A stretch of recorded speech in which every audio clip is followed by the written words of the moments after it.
Hello guys, my name is Ritu Rathi. I am two times NET qualified. Also, I worked as a guest faculty in Delhi University. Recently, I joined with the a new platform called Talent Blazer, which provide you the good environment, good concept for your UGC NET preparation because आप अगर अभी देखोगे तो जो UGC net का जो pattern है उसको आप सिंपली यूट्यूब पे अगर मैराथन वीडियोस सब्जेक्ट वाइज पढ़ के मतलब आई वांट टू से कि आप सिंपली उसको ऊपर ऊपर से पढ़कर आप एग्ज़ाम को क्रैक नहीं कर पाओगे बिकॉज आप अगर देखोगे तो जो एग्ज़ाम का पैटर्न है उसमें हर एक कॉन्सेप्ट की आपको डीपली नॉलेज होनी चाहिए from basic to advance then you are able to attend that questions because उस जो एग्ज़ाम का पैटर्न है हर एक क्वेश्चंस का उसमें आपको सिंपली अब चार ऑप्शन नहीं आते कि ए बी सी डी उसमें आपको 5 to 6 ऑप्शन दिए होंगे एंड उसमें बोला होगा कि which one is not the part of this theory or this concept. So you must have A to Z knowledge of that concept to crack the exam. So let's start with the topic. I wish you all the best.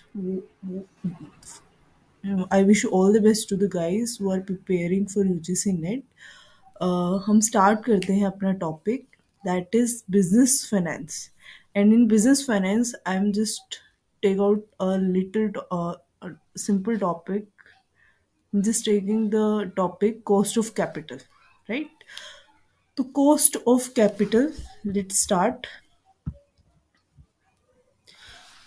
Cost of capital समझने से पहले cost of capital इसमें जो term है हमारा capital इसको समझते हैं कि कैपिटल का क्या मतलब है अगर आप अपने आसपास देखोगे जैसे कोई रिटेल शॉप है रेस्टोरेंट है इवन जो मोमोज की जो छोटी छोटी शॉप होती हैं आप रोड साइड पे देखोगे तो वो सब भी एक एंटरप्रेन्योर है ठीक है उन्होंने भी कुछ ना कुछ कैपिटल इन्वेस्ट करी है कुछ फंड्स उन्होंने लगाए हैं अगर मैं कोई रिटेल शॉप है तो उसमें मुझे सामान लेके आने के लिए स्टॉक के लिए मुझे कुछ फंड्स की रिक्वायरमेंट होगी तो ये जो मैंने अभी एग्जांपल दिए हैं लाइक मैंने कोई छोटा सा रेस्टोरेंट ओपन कर लिया है कोई मैंने छोटी सी रिटेल शॉप ओपन कर लिया है तो उसमें मेरे लिए इजी होता है कि उसमें इतना ज़्यादा फंड्स की रिक्वायरमेंट नहीं होती कि आप सिंपली लोन लेके या फिर आपकी जो सेविंग्स हैं ठीक है सेविंग से या आप अपने जो फैमिली मेम्बर्स हैं उनसे पैसे बोरो करके या बैंक से लोन लेके सिंपली आप उस बिजनेस को स्टार्ट कर सकते हैं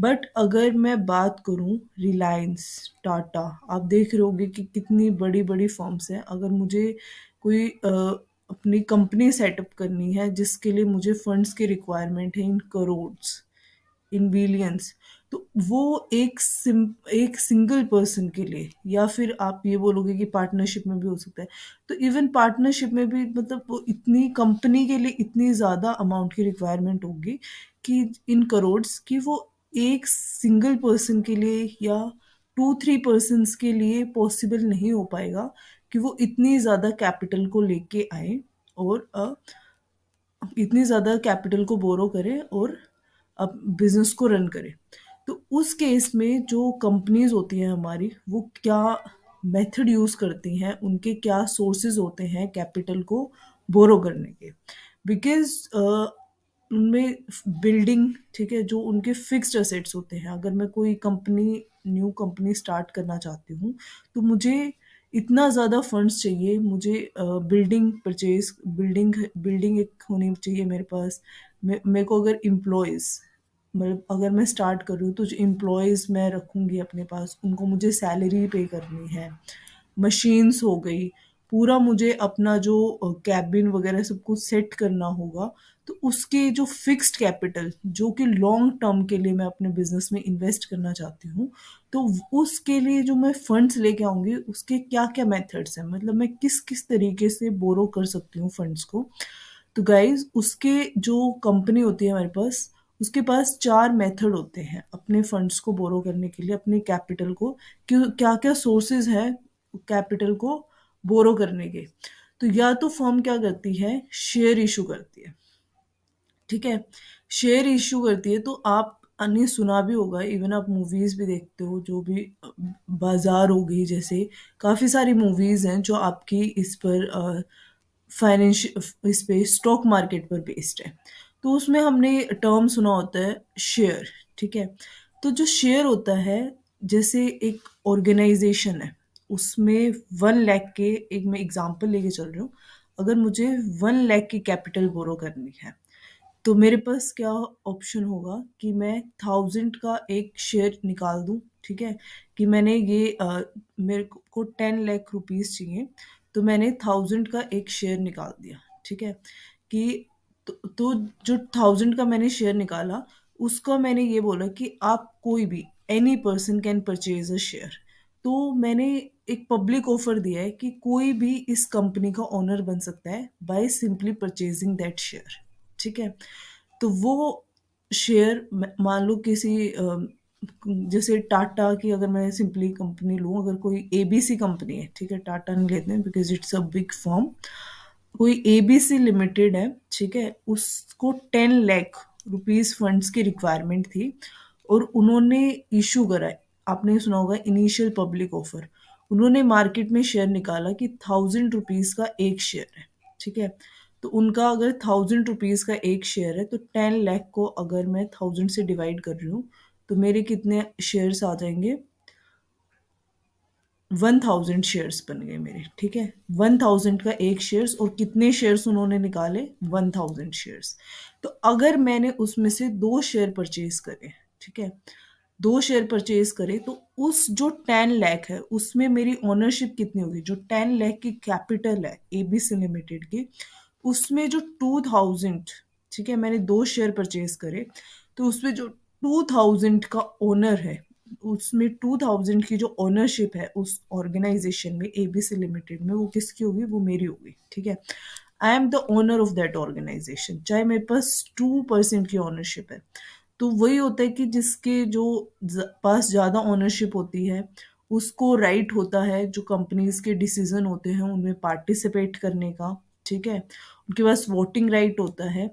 तो ये कंपनी क्यों आपको समझ आया होगा कि कंपनी क्यों शेयर्स इशू करती है, बिकॉज एक सिंगल इंडिविजुअल या एक ग्रुप ऑफ इंडिविजुअल के लिए पॉसिबल नहीं हो पाता कि वो इतना ज़्यादा फंड्स गैदर करें, ठीक है। कि तो इसलिए वो क्या सिंपल मेथड होता है कि सिंपली वो शेयर इशू करती है, so that any buddy can purchase a share and can be the owner of the company, ठीक है। बिकॉज कंपनी, जब आपने, मान लो मैंने 2 शेयर्स परचेज करे थे 2000 रुपीज के, तो अब जो एबीसी लिमिटेड है, इन फ्यूचर उसको कोई भी प्रॉफिट हो रहा है, तो वो जो प्रॉफिट होएगा, वो जो 1000 जो शेयर होल्डर्स हैं, ठीक है, जो 1000 शेयर्स उन्होंने इशू करे हैं, उन 1000 शेयर होल्डर्स में वो डिस्ट्रीब्यूट होएगा, ठीक है। तो जो कंपनी का जो प्रॉफिट होएगा, वो जो 1000 शेयर होल्डर्स हैं उनमें वो डिस्ट्रीब्यूट होएगा, ठीक है। मान लो कंपनी ने 5000 रुपीज का प्रॉफिट अर्न करा है, तो ₹5 वो हर एक शेयर होल्डर्स में, हर एक शेयर होल्डर को ₹5 का प्रॉफिट मिलेगा। तो मैंने क्या करा है, कंपनी के 2 शेयर खरीदे थे, तो मेरे को कितना प्रॉफिट मिलेगा ऑर्गेनाइजेशन कंपनी का, ₹10, ठीक है, because ₹5 for each share holder था, और मैं कितने शेयर्स की ओनर हूँ, 2 शेयर्स की, तो मुझे ₹10 मिल जाएगा। इससे क्या होगा कि जो कंपनी, अब इसमें जो शेयर होल्डर्स है, आपने देखा होगा जो स्टॉक मार्केट में, जितने स्टॉक मार्केट में कहते हैं ना, शेयर्स में हमारा पैसा डूब गया, या उसने शेयर्स में इतना ज्यादा कमा लिया, तो इसके पीछे यही लॉजिक होता है कि अगर जो कंपनी है, जितना ज्यादा, अब प्रॉफिट जो मैंने एग्जांपल आपको दिया है, अब जितना ज्यादा प्रॉफिट एबीसी लिमिटेड को होगा, उतना ही ज्यादा प्रॉफिट किसको होगा, शेयर होल्डर्स को, मतलब उतना ही प्रॉफिट मुझे होगा। अगर कंपनी 5000 कमा रही है, 10,000 कमा रही है, तो जितना ज्यादा वो पैसा कमाएगी, उतना ज्यादा मुझे उसमें क्या मिलेगी, प्रॉफिट में ओनरशिप, पार्टनरशिप मिलेगी, ठीक है। उतना ज्यादा मैं, उतने ज्यादा परसेंटेज प्रॉफिट मेरे पास आएगा। तो यही रीजन होता है कि अगर कंपनी आपकी चल रही है प्रॉफिट में तो आप शेयर से अच्छा खासा पैसा अर्न कर सकते हो, बिकॉज उसमें सिर्फ आपका प्रॉफिट नहीं बढ़ता है, साथ साथ आपका क्या होएगा, जो शेयर का प्राइस है वो भी इंक्रीज होएगा आपका मार्केट में। तो जो 1,000 रुपए का शेयर है, अगर कंपनी प्रॉफिट अर्न करती जा रही है और काफ़ी अच्छी रेपुटेशन होगी ये कंपनी की मार्केट में, तो जो 1,000 रुपीज़ का शेयर, जब मैंने कंपनी स्टार्ट हुई थी, जो शेयर मैंने 1,000 रुपीज़ का परचेज करा था, अब उसकी मार्केट में वैल्यू बढ़ी हुई मिलेगी मुझे, ठीक है। वो 1,000 का शेयर सिर्फ 1,000 का नहीं रह जाएगा, वो हो सकता है 1,000 150 का हो गया हो, 1,200 का हो गया हो।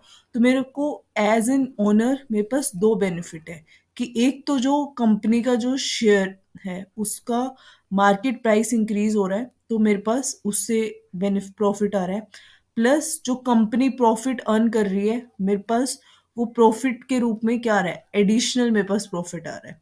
तो मेरे को दो बेनिफिट होंगे अगर मैं शेयर कंपनी का परचेज कर रही हूँ, और जो मेरी ऑर्गेनाइज जिस कंपनी का मैंने शेयर परचेज करा है वो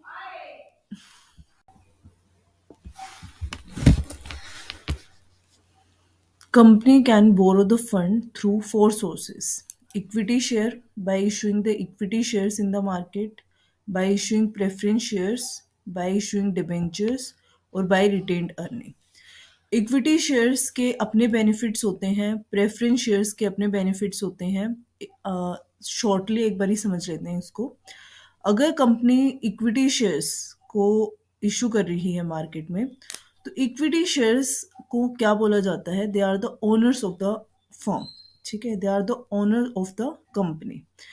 बिकॉज अगर इक्विटी शेयर्स का कॉन्सेप्ट मैंने समझाया अच्छे से, कि कैसे जो 1 लाख की, अगर 10 लाख की हमारी एबीसी लिमिटेड है और मैंने उसमें से दो शेयर्स परचेज करे हैं ₹1,000 के, तो मैं कितनी, जो 10 लाख में से 2,000 की ओनरशिप किसके पास आ गई है, मेरे पास आ गई है, ठीक है।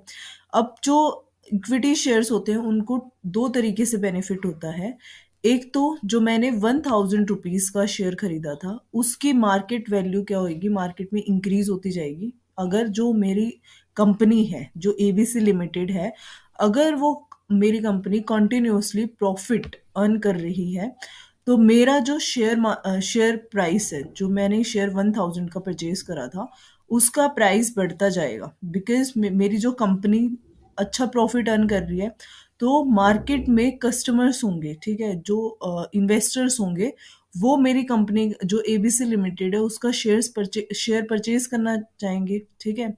अब क्योंकि कंपनी प्रॉफिट अर्न कर रही है, तो मैं जो 1,000 का शेयर है उसको 1,000 में थोड़ी ना सोल्ड आउट करूंगी, मैं उसके लिए कुछ एक्स्ट्रा अमाउंट चार्ज करूंगी, ठीक है।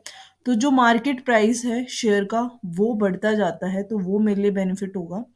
प्लस अगर कंपनी प्रॉफिट अर्न कर रही है, तो जो इक्विटी शेयर होल्डर्स होते हैं, after paying to the debentures and preference share holder whatever left, ठीक है, जो भी कंपनी के पास बचता है जितना भी प्रॉफिट, उस सारे प्रॉफिट पर किसका हक होता है, इक्विटी शेयर होल्डर्स का, ठीक है।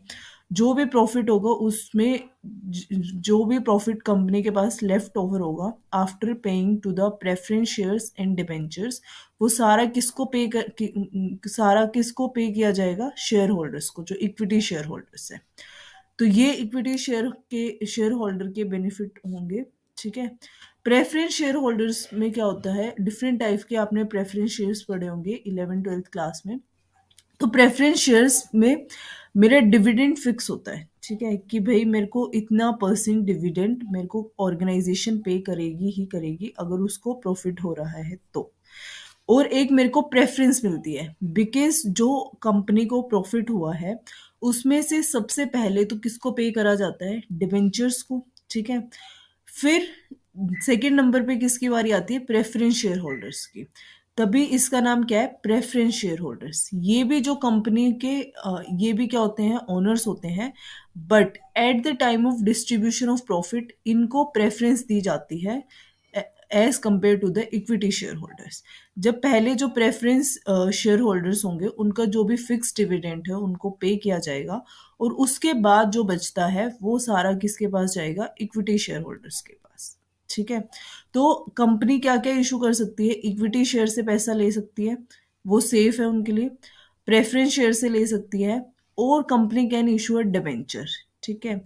बट जो डिबेंचर्स अगर ऑर्गेनाइजेशन इशू कर रही है, कोई कंपनी इशू कर रही है, तो वो एक लोन के तरीके से ही कंसिडर्ड किया जाएगा। क्योंकि हम अगर मान लो मुझे एजुकेशन लोन चाहिए या मुझे हाउस लोन चाहिए, तो मैं क्या करती हूँ, बैंक के पास जाती हूँ, मैंने अप्लाई करा लोन के लिए, तो जो बैंक है वो क्या करेगा, मुझे लोन तो देगा, लेकिन उस लोन पर मुझसे एक फिक्स रेट का इंटरेस्ट चार्ज करेगा, ठीक है। तो same happen in the case of debentures, कि जब मैं एज एन कंपनी, ठीक है, मैं अगर डिबेंचर्स इशू कर रही हूँ, तो डिबेंचर के साथ एक fixed percent rate of interest fix होता है। वो रेट ऑफ इंटरेस्ट मुझे डिबेंचर होल्डर्स को पे करना ही पड़ेगा, चाहे मेरी कंपनी को प्रॉफिट हो रहा है या फिर मेरी कंपनी को लॉस हो रहा है, ठीक है। वो डिबेंचर्स का इंटरेस्ट सेफ होता है, उन्हें वो इंटरेस्ट मुझे पे करना ही पड़ेगा। बिकॉज अगर मैं डिबेंचर्स होल्डर्स को इंटरेस्ट पे नहीं कर पाती हूँ, तो मेरी कंपनी को कोर्ट में सू कर सकते हैं, ठीक है। तो हम डिबेंचर्स को एज अ लोन कंसिडर्ड करते हैं, क्योंकि इसमें हमारे ऊपर देखो एक फिक्स लाइबिलिटी आ गई। अब अ, अब देखो इस जो चैप्टर में जो आपको कॉस्ट ऑफ कैपिटल पढ़ना है, इसमें आपको क्या मानना है कि मैं कंपनी की ओनर हूँ, ठीक है, मैं कंपनी की अकाउंट से ओनर हूँ, मैं कंपनी का प्रमोटर हूँ, मेरे को एक कंपनी स्टार्ट है, मेरे को एक company as a company point of view मुझे इस चैप्टर में सोचना है कि भाई मेरी कंपनी है, ठीक है। मान लो एक कंपनी का नाम रख देते हैं एबीसी लिमिटेड, ठीक है। अब जो एबीसी लिमिटेड है, मुझे ये सोचना है, अब मैंने आपको बेनिफिट बता दिए, लॉस भी बता दिए, ठीक है, कि अगर मैं इक्विटी शेयर इशू कर रही हूँ तो मेरे पास क्या बेनिफिट है, प्रेफरेंस शेयर्स कर रही हूँ तो मेरे पास क्या बेनिफिट है, डिबेंचर्स में इशू कर रही हूँ तो मेरे पास पैसे तो आ जाएगा, लेकिन मेरे ऊपर क्या होगा, फिक्स बर्डन होगा कि मुझे डिबेंचर्स को पैसा देना ही पड़ेगा, ठीक है। अब नेक्स्ट ऑप्शन क्या होता है, एक और ऑप्शन होता है ऑर्गेनाइजेशन के पास, रिटेन अर्निंग का। रिटेन अर्निंग क्या होती है कि जो कंपनीज क्या करती हैं, जितना भी उन्हें प्रॉफिट होता है वो सारा शेयर होल्डर्स को डिस्ट्रीब्यूट नहीं करती, वो अपने पास एज एन रिजर्व, ठीक है, क्योंकि फ्यूचर में कुछ भी अनहैप्पी कुछ भी हो सकता है, बिकॉज फ्यूचर इज अनसर्टेन। तो कंपनीज क्या करती हैं, फ्यूचर के लिए बचा के रखती हैं कुछ रिटेन अर्निंग। मान लो जितना भी कंपनी को प्रॉफिट हुआ है, उसमें से वो कुछ पार्ट तो शेयर होल्डर्स को डिस्ट्रीब्यूट कर देती है, कुछ अपने पास एज एन रिटेन अर्निंग रख लेती है। रिटेन अर्निंग रखने का दो पर्पस होता है कंपनी का, या तो अगर फ्यूचर में कुछ भी मिस हैपनिंग हो जाती है, कोई ऐसा लॉस आ जाता है, कंटिनेंट लाइबिलिटी आ जाती है, तो कंपनी के पास पैसा होता है, उसमें से वो पे कर सकती है, ठीक है। सेकंड बेनिफिट क्या होता है कि मान लो मुझे अपनी कंपनी की ग्रोथ करनी है, मैं एक्सपेंशन का सोच रही हूँ, न्यू प्रोडक्ट लॉन्च करने का सोच रही हूँ, तो जो भी ग्रोथ के मेरे एक्सपेंशन के प्लान होते हैं, तो उसमें भी मैं रिटेन अर्निंग का अमाउंट यूज कर सकती हूँ, ठीक है। तो अब आपको कंपनी के पॉइंट ऑफ व्यू से सोचना है कि मुझे कौन सा, किस तरीके से मैं इक्विटी शेयर करूं, प्रेफरेंस शेयर, डिबेंचर। बिकॉज जो रिटेन अर्निंग होगी वो तो सिर्फ आपके पास कब होगी, जब आपकी फर्म जो है 2-3 साल पुरानी होगी, ठीक है। अब एक न्यू फर्म है, ठीक है, अगर एबीसी लिमिटेड एक न्यू कंपनी है, तो जब उसने कोई प्रॉफिट अर्न ही नहीं करा है, तो उसके पास रिटेन अर्निंग नहीं होगी। तो रिटेन अर्निंग का कॉन्सेप्ट, ठीक है, रिटेन अर्निंग का ऑप्शन जो होगा कंपनी के पास, वो कब होगा, जब वो फर्म पुरानी होगी, ठीक है। न्यू कंपनी के केस में हम रिटेन अर्निंग का ऑप्शन हमारे पास नहीं होता, क्योंकि मैं अब आज से स्टार्ट कर रही हूँ मैं अपनी कंपनी, तो मेरे पास एज एन सेविंग कुछ भी नहीं होगा, ठीक है। तो अब हर एक ऑर्गेनाइजेशन का क्या गोल होता है, मिनिमाइज कॉस्ट, मैक्सिमाइज प्रॉफिट, ठीक है। बिकॉज अगर हमें अपने प्रॉफिट को ही मैक्सिमाइज करना है, तो उसका सबसे बड़ा, या तो आप कस्टमर से ज़्यादा चार्ज करो, या फिर आप अपनी कॉस्ट कम करो। अब कस्टमर से तो हम ज़्यादा चार्ज कर नहीं सकते, बिकॉज सिर्फ हम ही नहीं है ना मार्केट में, हमारे और भी कॉम्पिटिटर्स हैं। अगर हम कस्टमर से ज़्यादा चार्ज करेंगे फॉर द सेम सर्विस, तो जो कस्टमर है वो हमारा प्रोडक्ट परचेज ही क्यों करेगा। तो उसके लिए हमारे पास नेक्स्ट ऑप्शन क्या बचता है कि हम अपनी कॉस्ट को मिनिमम करें, ठीक है। अब हमें अपनी कॉस्ट मिनिमम कैसे करनी है प्रोडक्ट की, वो हम किस में पढ़ते हैं, कॉस्ट अकाउंटिंग में, ठीक है। लेकिन हम अपनी फाइनेंशियल कॉस्ट को कम कैसे करें, ये हम किस में पढ़ेंगे, बिजनेस फाइनेंस में। तो जो ऑर्गेनाइजेशन है उसका मेन ऑब्जेक्टिव क्या होता है कि मुझे अपनी कॉस्ट को मिनिमाइज करना है, ठीक है। तो अब देखो जितने भी ये सोर्सेज हैं, अगर मैं इक्विटी शेयर इशू कर रही हूँ तो मुझे उन्हें प्रॉफिट देना पड़ रहा है, ठीक है। प्रेफरेंस शेयर इशू कर रही हूँ, उनको भी एक फिक्स रेट पे डिविडेंड देना पड़ रहा है, ठीक है। डिबेंचर अगर मैं इशू कर रही हूँ तो मुझे इंटरेस्ट पे करना पड़ रहा है कुछ ना कुछ। तो अब मैं, अगर मुझे 10 लाख का, अगर मैं एक न्यू कंपनी स्टार्ट कर रही हूँ और मुझे 10 लाख की अमाउंट चाहिए, तो मुझे किस सोर्स को यूज करूँ, कौन सा सोर्स मैं यूज करूँ, कि भाई मैं इक्विटी शेयर से पैसा उठाऊं, मैं प्रेफरेंस शेयर से पैसा उठाऊं, मैं डिबेंचर से पैसा उठाऊं, मुझे कितना फंड चाहिए, 10 लाख। आई एम जस्ट एज्यूमिंग, ठीक है। अगर मुझे 10 लाख फंड चाहिए तो मुझे कि कैसे अपने उसको फंड्स को मैनेज, अपनी कैपिटल को कैसे मैनेज करना है कि उनको पे मुझे कम से कम करना पड़े, ठीक है, कि मेरी जो कॉस्ट आए कैपिटल की वो कम से कम आए। तो आपको इनमें देख के, ये जो चार आपको सोर्सेज दिख रहे हैं, इनमें आपको क्या लग रहा है कि कौन सा जो सोर्स है मेरा वो चीपर होगा, ठीक है। क्या मेरा इक्विटी शेयर चीपर होगा, प्रेफरेंस शेयर होगा, डिबेंचर होगा, कि इनमें से मेरा कौन सा source cheaper source of capital हो सकता है जिसमें मेरी जो कॉस्ट है वो मिनिमाइज आए, ठीक है। तो अब देखते हैं इसको एक एग्जांपल से। अगर मान लो मैंने आपको ये देख के बताना है, मान लो इक्विटी शेयर्स हैं, उससे हमने 2 लाख के पैसे उठाए, ठीक है। 2 लाख के हमने क्या करें, इक्विटी शेयर्स इशू कर दिए। और जो 2 लाख के हमने इक्विटी शेयर्स इशू करे हैं उनकी कॉस्ट कितनी आ रही है, 50,000। कि इन 2 लाख के बदले मुझे कितना पे करना पड़ रहा है, 50,000 मेरे पे कॉस्ट आ रही है कि मेरे को एनुअली 2 लाख शेयर होल्ड, जो 2 लाख के शेयर्स हैं उन पर मुझे 2 लाख रुपए जो मुझे दिए हैं शेयर होल्डर्स ने, उसमें मुझे उनको 50,000 रिटर्न बैक करना पड़ रहा है पर एनम, ठीक है। और अगर मान लो ये जो डिबेंचर्स है, मैंने डिबेंचर से क्या करा, 4 लाख का फंड्स कलेक्ट करा, ठीक है। 4 लाख के मैंने डिबेंचर इशू करे।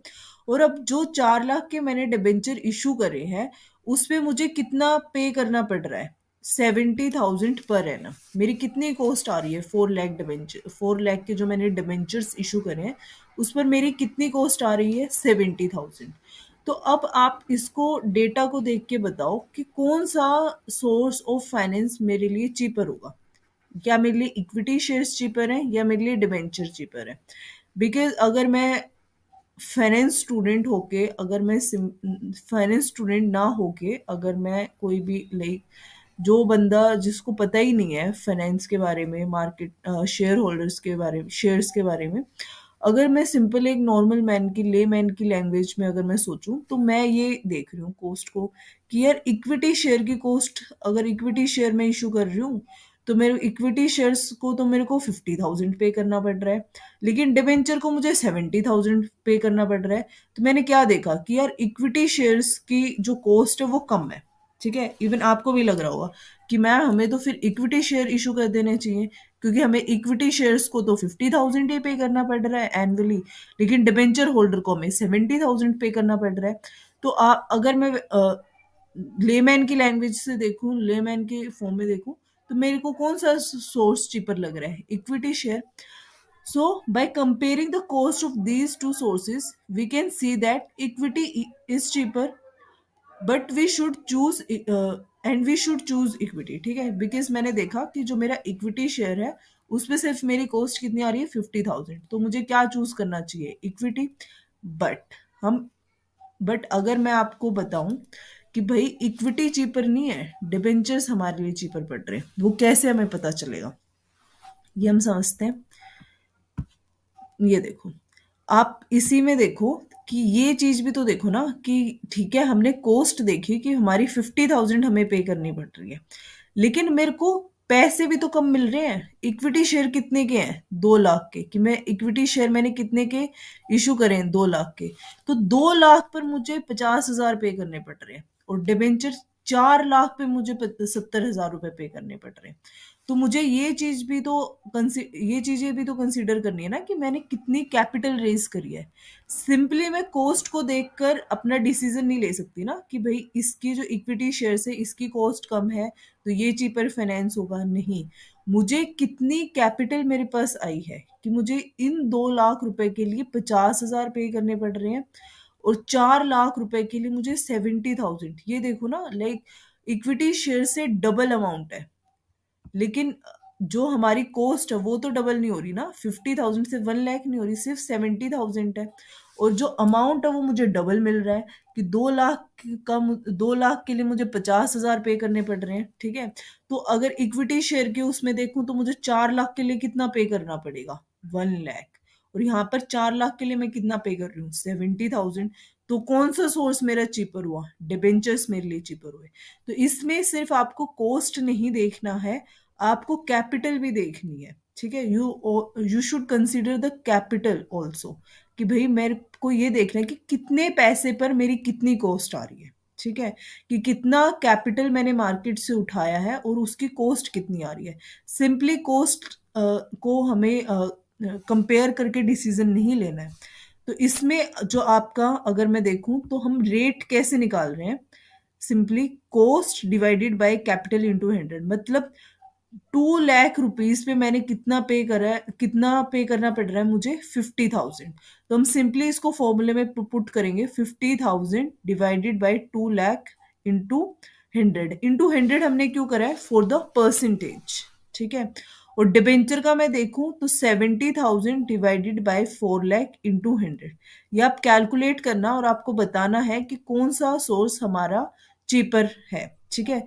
आप देखोगे कि जो आपका रेट, इक्विटी का जो रेट आएगा वो आपका क्या आएगा, ज्यादा आएगा, ठीक है। और आपका डिबेंचर का रेट है वो कम आएगा, क्योंकि मैंने आपको यहाँ पे भी बता दिया कंपेयर करके कि 2 लाख के लिए आप 50,000 पे कर रहे हो, यहाँ पर आप 4 लाख के लिए 70,000 पे कर रहे हो। तो जब आप इनका रेट कैलकुलेट करोगे तो रेट का फॉर्मूला क्या हुआ, कोस्ट, ठीक है। कोस्ट डिवाइडेड बाय कैपिटल, कि भाई 50,000 मेरे को कितने रुपए पे पे करने पड़ रहे हैं, 2 लाख रुपए पे। और इंटू 100 परसेंटेज, क्योंकि हम परसेंटेज कैसे निकालते हैं, आप देखते हो ना 100 मार्क्स का आपका पेपर होता है, ठीक है। तो 100 में से मैंने कितना स्कोर करा, 50 अगर मैंने स्कोर करा है तो 50 डिवाइडेड बाय 100 इंटू 100, ऐसे करके हम क्या निकालते हैं, परसेंटेज निकालते हैं।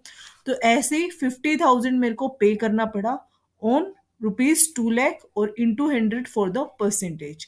जब आप इसका रेट निकालोगे तो आप देखोगे कि जो डिबेंचर्स हैं उनका रेट कम आ रहा है, ठीक है। तो जब भी आपको कंपेयर करना होता है तो आप सिंपली कॉस्ट को लेकर कंपेयर नहीं करोगे, आपको ये भी देखना है कि कितने फंड्स पे हमें कितना पे करना पड़ रहा है, कि ये कॉस्ट कितने अमाउंट पे आ रही है हमारी, ठीक है। तो हमेशा जब भी कंपैरिजन करना है तो किस में करना है आपको, परसेंटेज में, राइट। अब चलते हैं नेक्स्ट टॉपिक पे।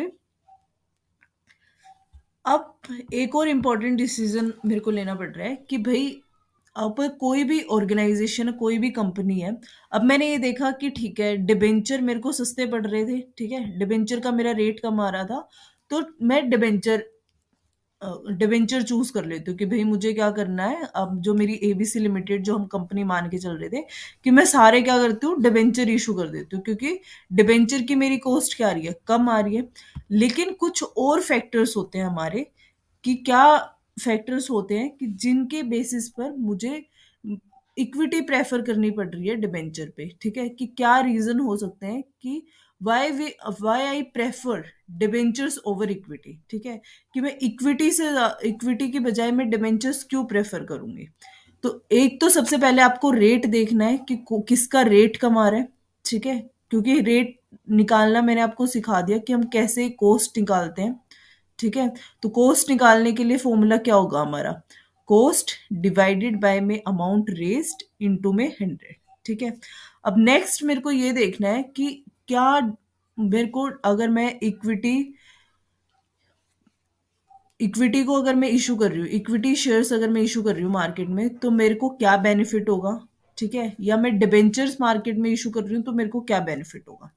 तो सिंपल अगर हम समझे तो देखो, अगर मैं इक्विटी शेयर होल्डर्स को, इक्विटी शेयर से मैंने 10 लाख रुपए अपने रेज कर ली, ठीक है, क्योंकि मेरे को 10 लाख की कैपिटल चाहिए थी।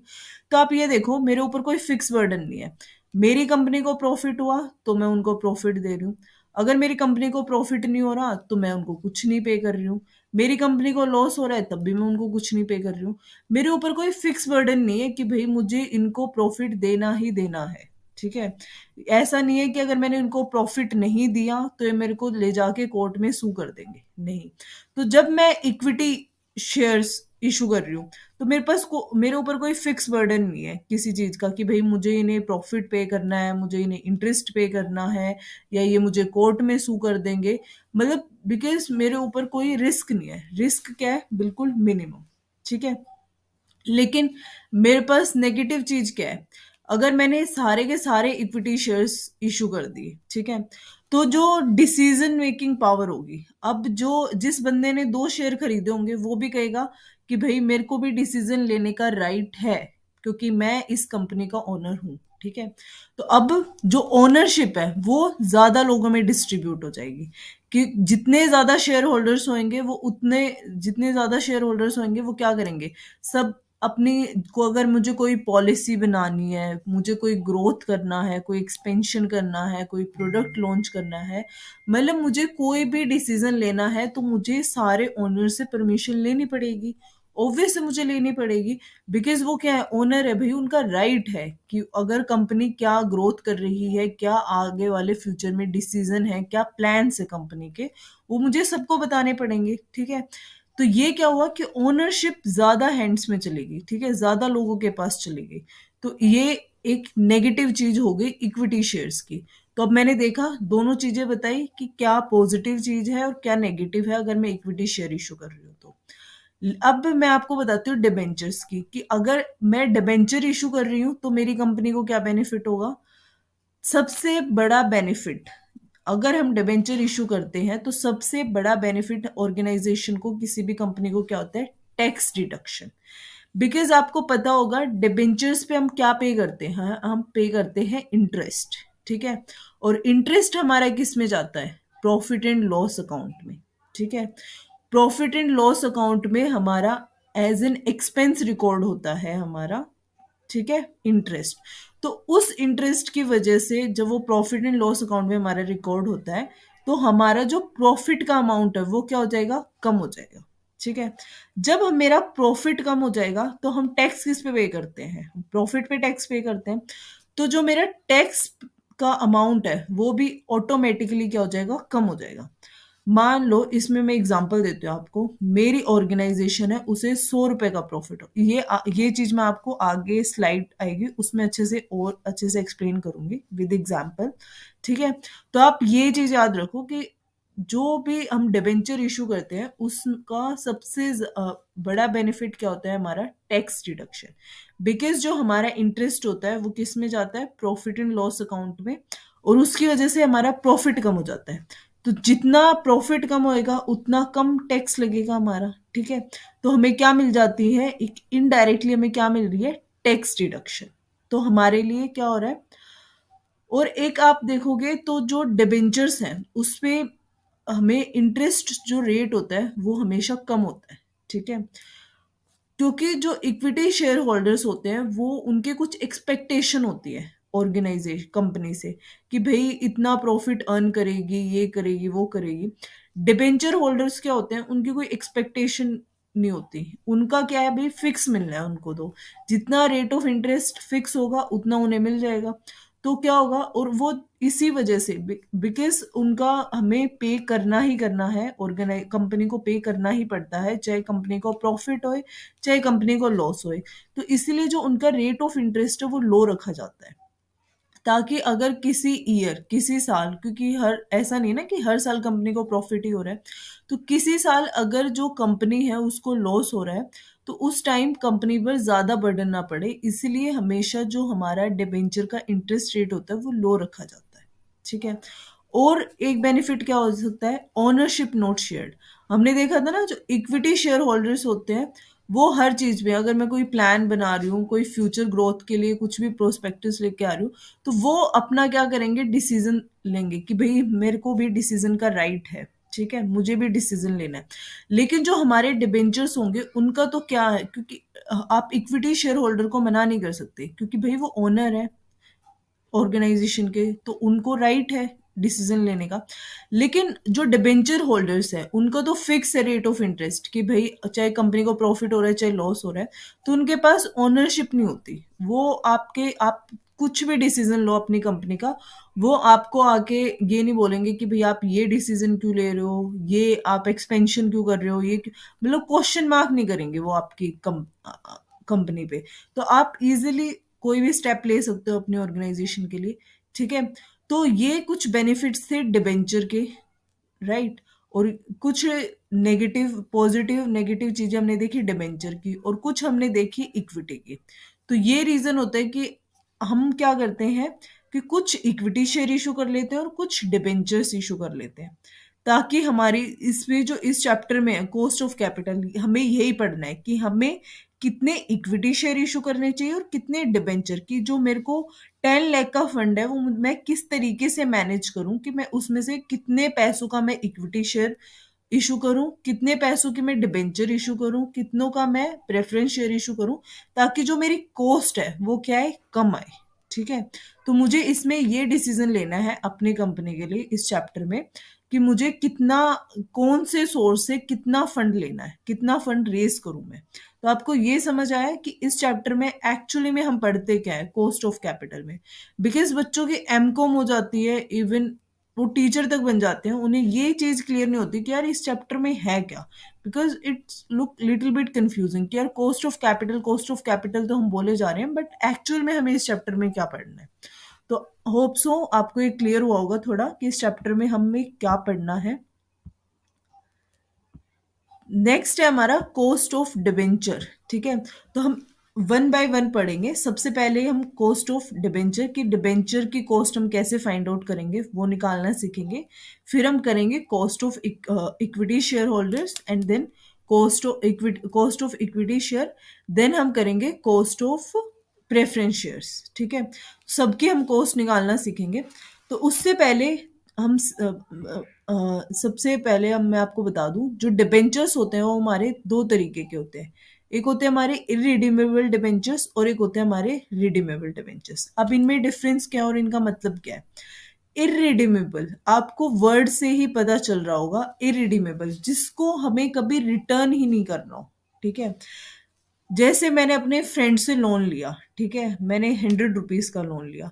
अब मुझे उसने बोला कि यार कोई नहीं, 100 रुपए तू रख ले और मेरे को इस पे आप कभी वापस मत करियो। तो ये मेरे लिए क्या हो गया, इरिडीमेबल, कि कंपनी की, मैंने अगर इरिडीमेबल कि मुझे वो रिटर्न ही नहीं करने, ठीक है।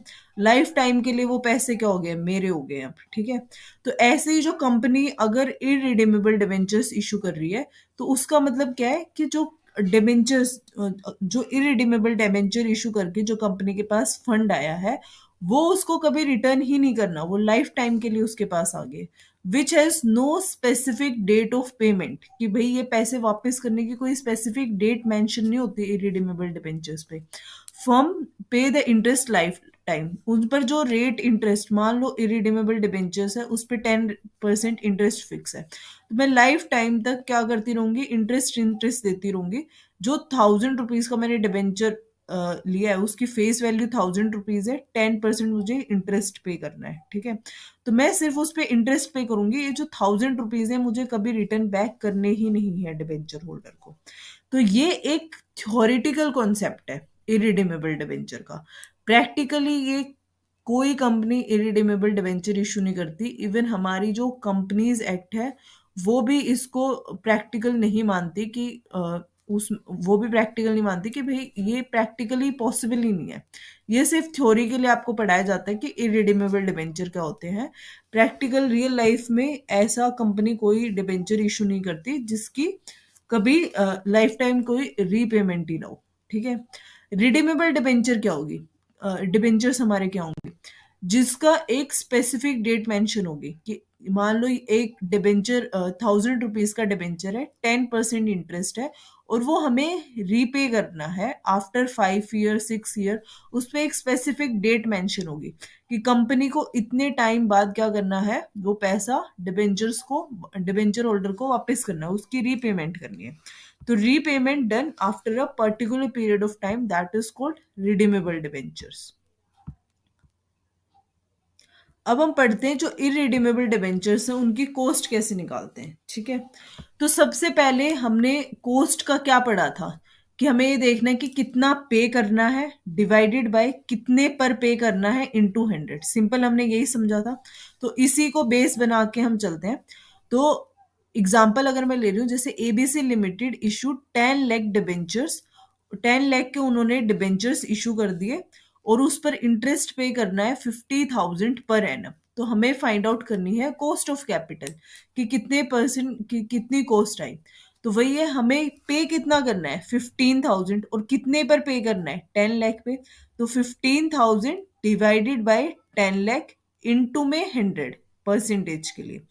अब ये इसका फॉर्मूला क्या बन गया, इंटरेस्ट, वही इंटरेस्ट क्योंकि कॉस्ट है हमारे लिए, डिवाइडेड बाय में नेट प्रोसीड।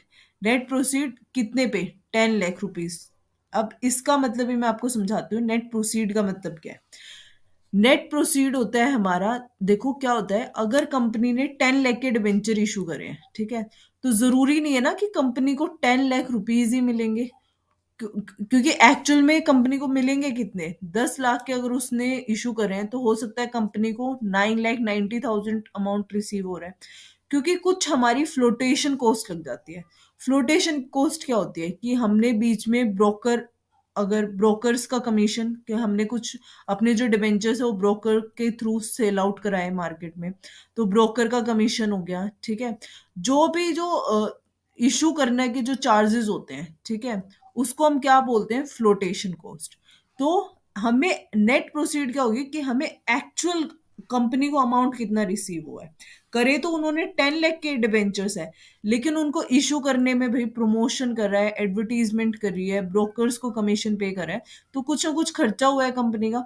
तो एक्चुअल में वो खर्चे निकाल के जो एक्चुअल में कंपनी को जो अमाउंट मिला है उसे हम क्या बोलते हैं, नेट प्रोसीड। ठीक है, तो क्योंकि हमें मिला कितना है इसमें, तो जैसे मैंने मान लिया 10 लाख ही हमें मिले, मान लो अगर हमें मिले सिर्फ 9 लाख है, तो 9 लाख कंपनी के पास पैसा कितना आया, 9 लाख, क्योंकि कंपनी तो यूज 9 लाख रुपए को ही कर रही है ना, उसी 9 लाख को वो इन्वेस्ट कर रही है, उसी 9 लाख को यूज करके इन्वेस्ट करके वो क्या कर रही है, प्रॉफिट अर्न कर रही है। तो वही हमारे, अब वो पे 9 लाख पर उसको कितना इंटरेस्ट पे करना पड़ रहा है कि उसने एक्चुअल में बिजनेस में इन्वेस्ट कितना करा है, 9 लाख रुपीज, बट उसे इंटरेस्ट कितना पे करना पड़ रहा है, 15,000। तो नेट प्रोसीड ये कॉन्सेप्ट होता है कि हम नेट प्रोसीड लेते हैं। तो हमारा कॉस्ट ऑफ कैपिटल का फॉर्मूला क्या बना, interest divided by net proceed into 100। अगर मुझे रिडीमेबल डिबेंचर्स की कॉस्ट निकालनी है, तो रिडीमेबल डिबेंचर क्या है कि मुझे आफ्टर अ सर्टेन पीरियड मुझे रिडीम करने हैं, मुझे रिटर्न बैक करना है डिबेंचर्स को। ठीक है, जो अमाउंट मैंने डिबेंचर से इशू करा है, जो इशू के टाइम पे अमाउंट है, कुछ अमाउंट फिक्स करके आफ्टर 5 ईयर 6 ईयर मुझे रिटर्न करना पड़ेगा वो अमाउंट। इसमें एग्जाम्पल के थ्रू समझते हैं। ABC limited issue the debenture of rupees 1,000 at the rate of 20% and redeem 1,500 after 5 year. ABC limited ने डिबेंचर इशू करा है 1,000 रुपीज का, और उस पर रेट ऑफ इंटरेस्ट कितना फिक्स है मेरा, 20%। और 5 साल के बाद वो अमाउंट उसको जो जिसने जो डिबेंचर होल्डर है उसको कितना पे करेगी कंपनी, 1,500। कितना अमाउंट रिडीम करेगी, 1,500। तो अब देखो कंपनी के लिए कॉस्ट क्या होगी। एक तो जो 1,000 रुपीज है, 5 साल तक कंपनी को उस पर 20% इंटरेस्ट पे करना पड़ेगा। ठीक है, तो 1,000 का 20% कितना आ गया मेरा, 200। तो 5 साल तक 200 200 200 200 करके 5 साल तक कंपनी को इंटरेस्ट पे करना पड़ेगा। प्लस जो कंपनी को 1,000 रुपीज आज अगर मैंने डिवेंचर इशू करा है, तो मुझे ये भी तो देखना है ना, 5 साल बाद मुझे उस 1,000 रुपीज के कितने बना के देने होंगे, 1,500 रुपए देने पड़ेंगे, 1,500। तो ये जो 500 की मेरे पास एक्स्ट्रा कॉस्ट आ गई है, अब ये भी कंपनी के लिए क्या है, कॉस्ट ही है कि 500 रुपीज उसको एक्स्ट्रा पे करने पड़ेंगे 5 साल बाद। तो कंपनी क्या करती है, ये नहीं करेगी, क्योंकि भाई अगर कंपनी, जब मेरे 5 साल पूरे हो जाएंगे उसके बाद अगर मैं हर एक डिबेंचर होल्डर को 1,500 अमाउंट पे कर रही हूँ, तो मेरे पास उस ईयर कितना ज्यादा बर्डन हो जाएगा कि मैं एक साथ 1,500 में रिटर्न कर रही हूँ। तो अब मैं क्या करूंगी कि कंपनी को एक साथ इतना ज्यादा बर्डन ना पड़े, तो इस 500 रुपीज के लिए मैं स्टार्टिंग से रिजर्व बनाना स्टार्ट कर रही हूँ कि भाई मेरे को 500 की मेरी एक्स्ट्रा कॉस्ट आ रही है, ठीक है। तो और 5 साल बाद मुझे ये कॉस्ट बियर करनी है। तो मैं क्या करूं कि हर साल 100 रुपए का मैंने क्या करा है, एक रिजर्व क्रिएट कर लिया है कि भाई 100 रुपए मैं हर साल जो मुझे प्रॉफिट होएगा उसमें से मैं 100 रुपीज निकाल के अलग रख दूंगी कि भाई ये 100 रुपीज मैंने अलग रख दिए, ताकि जब मेरे 5 साल पूरे हो जाएंगे तो मेरे पास एक साथ मेरे ऊपर बर्डन नहीं पड़ेगा, क्योंकि मैं स्टार्टिंग से क्या कर रही हूँ, रिजर्व क्रिएट करती आ रही हूँ। तो मेरे लिए इजी हो जाएगा ये कि अमाउंट रीपे करना। तो कंपनी को एक साल में क्या क्या पे, क्या कितनी कॉस्ट पड़ रही है, 200 रुपए तो इंटरेस्ट के हो गए, और 100 रुपीज जो वो रिजर्व क्रिएट कर रही है, ठीक है। तो अब कंपनी के लिए कॉस्ट क्या होगी है पूरी, इंटरेस्ट और प्लस में ये रिडीम अमाउंट, ठीक है, 100 रुपीज। तो कितनी कॉस्ट हुई कंपनी के लिए, 200 प्लस में 100, 300 रुपए। अब इसको हम फॉर्मूले की फॉर्म में क्या लिखेंगे, देखो हमारा फॉर्मूला क्या था, जो बेसिक फॉर्मूला मैंने आपको बताया था, कॉस्ट डिवाइडेड बाय में कैपिटल रेज्ड, ठीक है, जो भी हमारे पास नेट प्रोसीडिंग आई थी वो। तो अब देखो, इसको कॉस्ट हमारी कंपनी के लिए क्या क्या पड़ी है, एक तो इंटरेस्ट और प्लस में ये रिडीम अमाउंट जो 100 रुपीज का, पर एनम कितना पड़ रहा है, 200 प्लस 100। तो 200 इसको मैंने क्या लिख दिया, इंटरेस्ट, प्लस में 100 को मैंने क्या, ये 100 रुपीज मेरा आया कहाँ से है, 1,500 माइनस में 1,000 डिवाइडेड बाय 5, ऐसे मेरा कितना आया, 100 रुपीज। तो ये 1,500 क्या है, मेरा रिडीम वैल्यू, कि मुझे आफ्टर 5 ईयर कितना पे करना पड़ेगा, 1,500, माइनस में ये क्या है, 1,000 रुपीज नेट प्रोसीड, कि भाई मैंने इशू करके मुझे कितने मिले, 1,000 रुपीज, और अपॉन में लाइफ टाइम, कि उस डिबेंचर की लाइफ कितनी है, 5 ईयर्स की, 5 ईयर्स के बाद मुझे वापस करने पड़ेंगे, तब मेरा कितना आया, 100। तो मेरा कॉस्ट में यही तो लिखना था, इंटरेस्ट प्लस में 100, तो इस 100 को मैंने फॉर्मूले के उसमें कैसे लिख दिया, रिडीमेबल वैल्यू वही 1,500 माइनस में net proceed that is 1,000 divided by में लाइफ दैट इज 5 ईयर, ठीक है।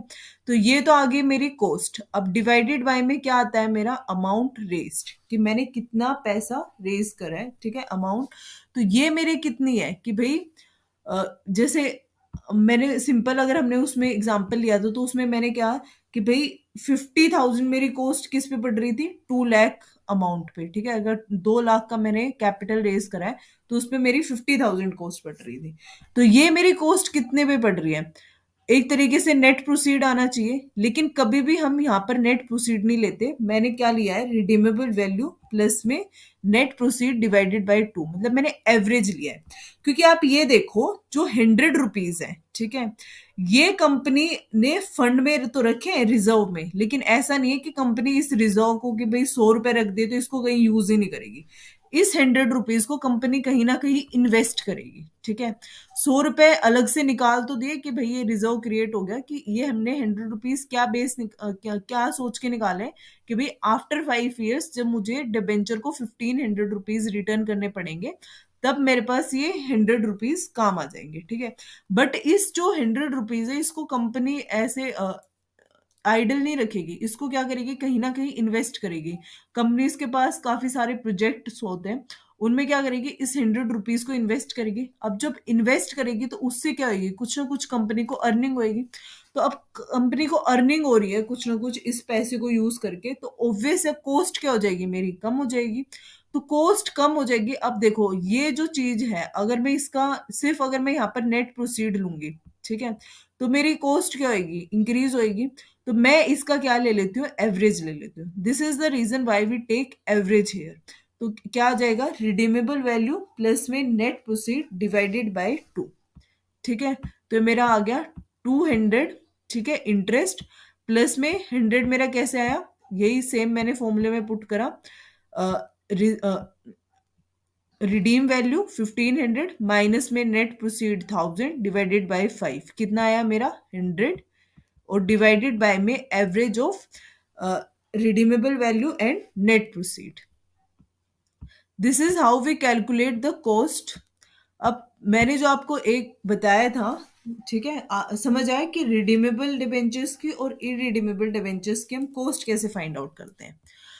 अब सबसे इंपॉर्टेंट आता है, मैंने आपको बताया था कि जो डिबेंचर्स से हमारी टैक्स सेविंग होती है, ये मैं आपको बताया था सेकंड थर्ड स्लाइड में, और मैंने बताया था इसको मैं एक्सप्लेन करूंगी आगे आने वाली स्लाइड में। तो देखो कैसे हमें डिबेंचर अगर मैं इशू कर रही हूँ तो उसकी हेल्प से मेरी टैक्स में कैसे सेविंग हो रही है। फॉर एग्जाम्पल दो फर्म है, ए फर्म एंड बी फर्म। ठीक है, जो ए फर्म है उसने डिबेंचर इशू करे हुए हैं और जो बी फर्म है उसने कोई डिबेंचर इशू नहीं करा हुआ। ठीक है, तो अब देखो अर्निंग बिफोर इंटरेस्ट, दोनों की अर्निंग सेम है, इसकी भी अर्निंग 110 रुपीज है और बी फर्म की भी अर्निंग मेरी कितनी है 110 रुपीज। अब क्योंकि जो ए फर्म है उसने डिबेंचर इशू कर रहे हुए थे तो उसको कुछ ना कुछ इंटरेस्ट पे करना पड़ेगा डिबेंचर्स पे। तो मान लो उसका इंटरेस्ट है 10 रुपीज, तो अब बी फर्म में उसने कोई डिबेंचर इशू नहीं करे हुए थे तो कोई उसको इंटरेस्ट पे नहीं करना। तो कंपनी ए फर्म की हमारी अर्निंग कितनी आ गई टैक्स के लिए 100 रुपीज, और बी फर्म है उसकी अर्निंग कितनी आ गई मेरी 110 रुपीज। ठीक है, तो ए फर्म की अर्निंग कितनी है 100, बी की कितनी है 110। अब टैक्स मान लो 40% रेट है, तो 40% रेट है तो ए फर्म है उसको 100 रुपए पे कितना टैक्स पे करना पड़ेगा 40 रुपीज, और बी फर्म है उसको 110 रुपीज पे कितना टैक्स पे करना पड़ेगा 110 का 40% कितना आ गया मेरा 44 रुपीज। तो अब जो एक्चुअल में प्रॉफिट रह गया कंपनी ए का वो कितना रह गया 60 रुपीज, और कंपनी बी का एक्चुअल प्रॉफिट कितना रह गया हमारा 66 रुपीज। ठीक है, अब आप यहां पर अगर ध्यान से देखो कि जो इंटरेस्ट है, ठीक है, इंटरेस्ट का डिफरेंस कितना है इनका 10 रुपीज। ठीक है, कि भाई जो ए फॉर्म है उसने 10 रुपए इंटरेस्ट भी पे करा। ठीक है, तो लेकिन आप एक्चुअल में अगर प्रॉफिट का डिफरेंस देखोगे तो वो कितना आ रहा है, सिर्फ 6 रुपए जो बी फॉर्म है उसने उसका प्रॉफिट एक्स्ट्रा आ रहा है। बट आना कितना चाहिए, क्योंकि 10 रुपए इंटरेस्ट भी पे कर दिया ए फॉर्म ने, फिर भी उसका कितना आ रहा है 60 रुपीज। ठीक है, तो आना डिफरेंस चाहिए 10 रुपए का प्रॉफिट में, लेकिन आ कितना रहा है 6 रुपीज का। क्यों आ रहा है ये, क्योंकि जो 4 रुपए है वो क्या हो गए टैक्स में सेव हो गए। बी फर्म ने 44 रुपीज टैक्स पे करा है और ए फर्म ने कितना टैक्स पे करा है 4 रुपए। तो ये 4 रुपीज हमारे कहाँ सेव हो गए, हमारे टैक्स में सेव हो गए। ठीक है, तो this is how by issuing debenture the companies have benefit of tax saving. ठीक है, आपको समझ आया। तो अब जो इंटरेस्ट है इसकी वजह से हमारा क्या हो रहा है, कहीं ना कहीं टैक्स में बेनिफिट हो रहा है। ठीक है, तो जो कंपनी है उस पे बर्डन क्या हो रहा है, कम हो रहा है। ठीक है, अगर डिबेंचर में इशू कर रही हूँ तो जो हमारे ये इम्पैक्ट है ये हमारा कॉस्ट पे भी पड़ेगा, जितना ये हमारा इंटरेस्ट का जो सॉरी जो हमारा टैक्स का इम्पैक्ट है वो हमारा कॉस्ट पे भी पड़ेगा। तो जो भी हमारा फॉर्मूला था इंटरेस्ट जैसे इरिडीमेबल का, तो मेरा क्या था इंटरेस्ट डिवाइडेड बाय में नेट प्रोसीडिंग। तो वो इंटरेस्ट की वजह से मेरी टैक्स की कितनी सेविंग हो रही है उसके लिए मैं क्या लिख दूंगी 1 माइनस में टैक्स रेट। ठीक है, ड्यू टू इंटरेस्ट मेरा कितना टैक्स सेव हो रहा है, तो वो क्या आ जाएगा मेरा इंटरेस्ट 1 माइनस में टी डिवाइडेड बाय में नेट प्रोसीडिंग। ऐसे यहाँ पर इस इंटरेस्ट की वजह से मेरा कितना टैक्स सेविंग हो रहा है। ठीक है, तो इंटरेस्ट 1 माइनस में टी, और जो हमारा फॉर्मूला था रिडीमेबल डिबेंचर का वो सेम रह जाएगा। ठीक है, this is how we derive the formula of redeemable debentures, cost of redeemable debentures and cost of irredeemable debenture. तो आपको ये फॉर्मूला रटना नहीं है, मैंने आपको प्रोसेस बता दिया कि हमने इसको कैसे डिराइव करना है। आपको या तो सिंपल एक बेसिक चीज यही रखनी है कि हमारा बेसिक फॉर्मूला कॉस्ट के लिए क्या होता है कि जो भी आपकी कॉस्ट है डिवाइडेड बाय में जो भी आपने जितना अमाउंट रेस करा है इनटू में 100 को, क्योंकि हमने स्टार्टिंग में पढ़ा था कि 50,000 मैं किस पे अर्न कर रही हूँ, 2 लाख रुपीज पे। 50,000 मैं किस पे कर रही हूँ, 2 लाख रुपीज पे। तो मेरी कॉस्ट कितनी होगी, 50,000 डिवाइडेड बाय मेरी कॉस्ट कितनी आ रही है, मेरा अमाउंट मैंने कितना रेज करा है, 2 लाख रुपीज इंटू 100। तो यही एक बेसिक फॉर्मूले से हमने इरिडीमेबल डिबेंचर की कॉस्ट का भी फॉर्मूला निकाल लिया और इरिडीमेबल डिबेंचर्स दोनों का हमने कॉस्ट का फॉर्मूला निकाल लिया। ठीक है, this is how we calculate the cost of redeemable and irredeemable debentures.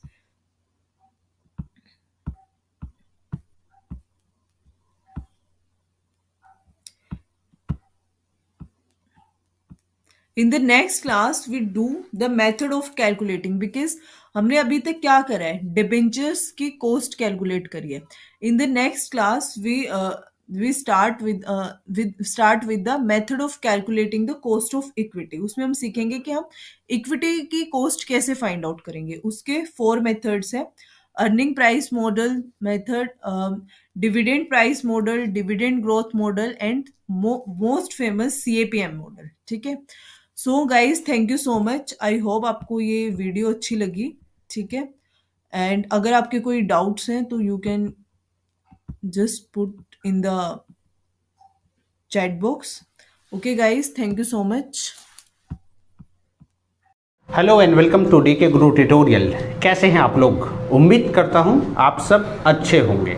दोस्तों, क्या आप भी UGC NET JRF अक्टूबर 2021 का एग्ज़ाम देने वाले हैं? अगर आपका जवाब हाँ है तो आज मैं आपको एक ऐसा प्लेटफॉर्म के बारे में बताने वाला हूं जहां पे जा करके आप मॉक टेस्ट दे सकते हैं और अपना प्रिपरेशन को इवेल्युएशन कर सकते हैं। दोस्तों, इस प्लेटफॉर्म पे ना सिर्फ आप पेपर 1 का बल्कि पेपर 2 का भी मॉक टेस्ट दे सकते हैं। दोस्तों, ये प्लेटफॉर्म का नाम है टैलेंट ब्लेजर। इसका एक अपना एप्लीकेशन भी है, साथ ही साथ इनका एक अपना वेबसाइट भी है। अगर आप चाहें तो अपना लैपटॉप से भी मॉक टेस्ट दे सकते हैं और अगर आप चाहें तो अपना मोबाइल फ़ोन से भी आप आसानी से मॉक टेस्ट दे सकते हैं और अपना प्रिपरेशन को और बेहतरीन कर सकते हैं। दोस्तों, जैसे कि मैंने आपको बताया, यहाँ पे ना सिर्फ आप पेपर 1 बल्कि पेपर 2 का भी पेपर्स लगा सकते हैं, मॉक टेस्ट दे सकते हैं और बेहतरीन ढंग से प्रिपरेशन कर सकते हैं UGC NET JRF एग्जाम का। दोस्तों, बिना देर किए मैं आपको लिए चलता हूं इस प्लेटफॉर्म के ऊपर और ये दिखाता हूं कि कैसे आप यहां पे आ सकते हैं और आ करके इजीली मॉक टेस्ट दे सकते हैं। दोस्तों, अगर देखिए आप अपना मोबाइल से मॉक टेस्ट देना चाहते हैं तो सबसे पहले आप अपने मोबाइल में ढूंढिए प्ले स्टोर को। जैसे ही आप प्ले स्टोर पे आएंगे, सबसे पहले सर्च इंजन में आप लिखिए टैलेंट ब्लेजर, जैसे कि मैंने अभी लिखा है। जैसे आप टैलेंट ब्लेजर लिखेंगे, उसको सर्च कीजिए। पहला वाला जो एप्लीकेशन है उसके ऊपर आपको क्लिक करना है। जैसे ही आप इसके ऊपर क्लिक करेंगे, आपको यहाँ पे इंस्टॉल का ऑप्शन दिखेगा। आप इसको इंस्टॉल कर लीजिए अपने फोन में। जैसे ही इस एप्लीकेशन को आप इंस्टॉल कर लेंगे, इसको सबसे पहले आप ओपन कर लीजिए। जैसे ही आप ओपन करेंगे, सबसे पहले आपसे लैंग्वेज प्रेफरेंस पूछा जाएगा। जिस भी लैंग्वेज में आप मॉक टेस्ट लगाना चाहते हैं उस लैंग्वेज को चूज कर सकते हैं। जैसे अगर मेरा इंग्लिश है तो मैंने इंग्लिश सेलेक्ट कर लिया। उसके बाद आपको इसको स्किप करते जाना है। स्किप करते करते यहाँ पे देख सकते हैं take me to the test, इसके ऊपर आपको क्लिक कर लेना है। उसके बाद सबसे पहले आपको यहाँ पे साइन अप करना होगा, जहां पे आपको सबसे पहले अपना फुल नाम लिखना है। जहां पे आप अपना नाम लिख दें, जैसे मेरा नाम दीपक कुमार है तो मैंने लिख दिया। उसके बाद मोबाइल नंबर आपको यहाँ पे लिख देना है, फिर आपको यहाँ पे अपना ईमेल लिख देना है। साथ ही साथ उसके बाद यहाँ पे कुछ भी एक आप पासवर्ड चूज कर लें। उसके बाद यहाँ पे आप पॉलिसी के ऊपर क्लिक कर दें, फिर आप यहाँ पे साइन अप के ऊपर सीधे सीधे क्लिक कर लें। जैसे ही आप साइन अप के ऊपर क्लिक करेंगे, आपके सामने इस तरीके का एक इंटरफेस खुलकर सामने आ जाएगा, जहां पे आप देख सकते हैं पेपर 1 का मॉक टेस्ट, इंग्लिश सब्जेक्ट का, ना सिर्फ इंग्लिश का बल्कि सभी सब्जेक्ट का आप मॉक टेस्ट यहां पे आकर के दे सकते हैं। सपोज कीजिए मुझे पेपर 1 का एक मॉक टेस्ट लगाना है, तो मैं पेपर 1 के ऊपर सीधे क्लिक करूंगा। जैसे ही पेपर 1 के ऊपर आप क्लिक करते हैं, यहाँ पे देखिए पहला मॉक टेस्ट। जैसे आप स्टार्ट टेस्ट टैप करते हैं, आपके सामने कुछ इंस्ट्रक्शन आते हैं। इसी तरीके के इंस्ट्रक्शन आपको एग्जामिनेशन में भी देखने को मिलेगा। इस प्लेटफॉर्म का एक खासियत यह भी है कि यहाँ पे आपको उसी वे में या फिर उसी इंटरफेस के साथ मॉक टेस्ट देने का अवसर प्रदान करता है, जिस तरीके से आपको एग्जाम में देखने को मिलेगा। यानी कि जैसा इंटरफेस एग्जाम में, वैसा आप यहाँ पे अनुभव कर सकते हैं, एक्सपीरियंस कर सकते हैं। सपोज कीजिए यहाँ से मुझे नेक्स्ट करना है तो नेक्स्ट मैंने कर दिया। उसके बाद यहाँ पे आप देख सकते हैं एग्जाम लैंग्वेज, आपसे ऐसे एग्जाम में भी पूछा जाएगा, यहाँ भी पूछा जा रहा है। जिस भी लैंग्वेज में आप एग्जाम देना प्रीफर करेंगे उसको आप सेलेक्ट कर सकते हैं। सपोज कीजिए हम इंग्लिश में प्रीफर करते हैं तो हमने इंग्लिश कर लिया। अब आप स्टार्ट टेस्ट कर सकते हैं। अब आपके सामने देखिए क्वेश्चन खुलकर सामने आ गया। अब सपोज कीजिए 1 नंबर क्वेश्चन का आंसर जो भी है हमने वो सेलेक्ट कर लिया। अब ऊपर एक चीज आप देख रहे होंगे इंग्लिश लिखा हुआ है, यहां से आप इस क्वेश्चन को चाहें तो हिंदी में भी देख सकते हैं। जैसे ये क्वेश्चन सपोज कीजिए आप सॉल्व कर लिए, उसके बाद यहाँ पे आप नेक्स्ट के ऊपर क्लिक कर सकते हैं और इसी तरीके से और भी क्वेश्चन को आप सेलेक्ट कर सकते हैं और इस तरीके से आप इजीली यहाँ पे मॉक टेस्ट लगा सकते हैं और अपने प्रिपरेशन को एक नई ऊंचाई दे सकते हैं। दोस्तों ना सिर्फ मोबाइल फोन से बल्कि अगर आप चाहें तो पीसी से भी दे सकते हैं इस टेस्ट को। बहुत ही आसान है, एक वेबसाइट दिया गया है इस वीडियो के डिस्क्रिप्शन में, उस वेबसाइट के ऊपर आप क्लिक करें। जो प्रोसीजर आपने मोबाइल फोन में अपनाया सेम प्रोसीजर आप लैपटॉप पे अपनाकर भी इस टेस्ट को दे सकते हैं। आपको बता दें कि यहाँ पे कुछ मॉक टेस्ट आप बिल्कुल फ्री में दे सकते हैं, लेकिन बहुत सारे मॉक टेस्ट देने के लिए आपको कोई नॉमिनल फी पे करना पड़ सकता है। तो जो भी फी पेमेंट होगा उसको आप देख लेना, लेकिन कुछ टेस्ट यहाँ पे आप बिल्कुल फ्री में दे सकते हैं। और अधिक डिटेल के लिए आप इस वीडियो का डिस्क्रिप्शन में जा सकते हैं, जहां पे आपको इसका एप्लीकेशन का लिंक देखने को मिल जाएगा। वहां से क्लिक करके आप डायरेक्टली इसका एप्लीकेशन को डाउनलोड कर सकते हैं। साथ ही साथ इसका वेबसाइट का भी लिंक आपको इस वीडियो के डिस्क्रिप्शन में देखने को मिल जाएगा। दोस्तों फाइनली मैं बस आपको यही कहूंगा कि अगर आप भी अक्टूबर 2021 का एग्जाम दे रहे हैं, अगर आप भी कोई मॉक टेस्ट ढूंढ रहे थे तो शायद ये आपके लिए एक बेहतरीन प्लेटफॉर्म हो सकता है। एक बार आप जरूर विजिट करें टैलेंट ब्लेजर को। बहुत बहुत धन्यवाद। आप देख रहे थे डीके गुरु ट्यूटोरियल।